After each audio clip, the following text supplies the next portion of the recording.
பாட் two plates நேயர்களுக்கு வணக்கம். இன்றைக்கி காஜு கத்லியை விட மிகவும் சுவையான முந்திரி கேக் எப்படி செய்கிறதுன்னு செஞ்சு காமிக்க போகிறேன். இதோட செய்முறை காஜு கத்லியிலிருந்து முற்றிலும் வேறுபட்ட செய்முறை. இதற்கு தேவையான பொருட்கள் என்னெல்லாம்னு பார்க்கலாம்.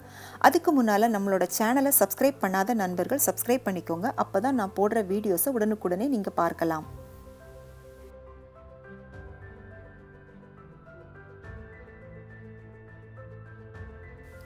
முந்திரி கேக் எப்படி செய்கிறதுன்னு பார்க்குறதுக்கு முன்னால் இந்த ரெசிப்பியை எனக்கு கொடுத்த வைஷ்ணவிக்கு என்னோட நன்றிகளை நான் சொல்லிக்கிறேன். முதல்ல ஒரு கப் முந்திரி எடுத்து அது மூழ்கிற அளவுக்கு சூடான பால் ஊற்றி ஒரு மணி நேரம் அதை நல்லா ஊற வச்சுக்கோங்க. அது நல்லா ஊறினதுக்கப்புறமா ஒரு மிக்சி ஜாரில் அந்த பாலோடவே சேர்த்து நல்ல விழுதாக அரைச்சி எடுத்துக்கோங்க. அதில் முழுசாக முந்திரிகள் எதுவும் இல்லாத மாதிரி நல்ல விழுதாக அரைச்சி எடுத்துக்கோங்க. ஒரு கப் முந்திரி எடுத்திங்கன்னா 1.5 to 2 கப் வரை சர்க்கரை சேர்த்துக்கலாம். நான் இன்றைக்கி 1.5 கப் சர்க்கரை எடுத்திருக்கேன். உங்களோட இனிப்புக்கு ஏற்ற மாதிரி 1.5 to 2 கப் வரை நீங்கள் சேர்த்துக்கோங்க. இதோடவே நாம் அரைச்ச முந்திரி விழுதையும் சேர்த்துக்கோங்க. இப்போ இது ரெண்டையும் நல்லா கலந்து விட்டுக்கோங்க. இந்த ரெசிபி முழுக்க நீங்கள் அடுப்பை மீடியம் ஃப்ளேமில் வச்சு தான் பண்ணணும். அதிகமான சூடில் வச்சு செஞ்சிங்கன்னா முந்திரி கேக் சரியாக வராது. இப்போ பார்த்தீங்கன்னா சர்க்கரை எல்லாம் நல்லா உருகி தண்ணியாகி வந்திருக்கு. இப்போ இது ஒரு ஸ்டேஜில் கெட்டியாகும். அது வரைக்கும் நாம் கைவிடாமல் கிளறிக்கணும். இப்போ இதோட கொஞ்சமாக ஏலக்காய் தூள் சேர்த்து கலந்துக்கோங்க. பொதுவாக காஜு கத்லியும் முந்திரி கேக்கும் ஒன்றுன்னு நிறைய பேர் நினச்சிட்ருக்காங்க.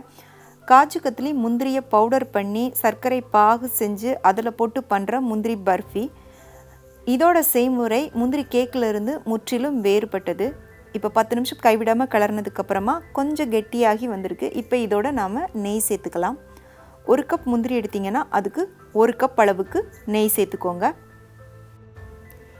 எல்லா நெய்யையும் மொத்தமாக சேர்த்து இதோட கிளறாதீங்க.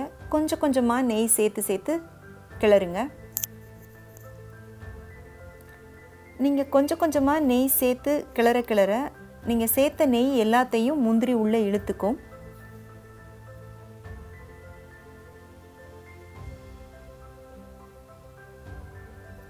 இப்போ நாம் முதல்ல சேர்த்த நெய் எல்லாமே காணாமல் போயிடுச்சு.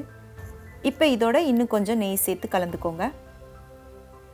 இதே மாதிரி 1 கப் நெய்யையும் கொஞ்சமாக சேர்த்து கலந்துக்கோங்க.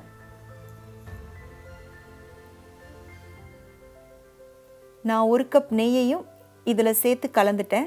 இப்போ பார்த்தீங்கன்னா அப்படியே பாத்திரத்தை விட்டு தனியாக திரண்டு வந்துருச்சு. இதுதான் சரியான பக்குவம். இப்போ நீங்கள் அடுப்பை அணைச்சிக்கோங்க.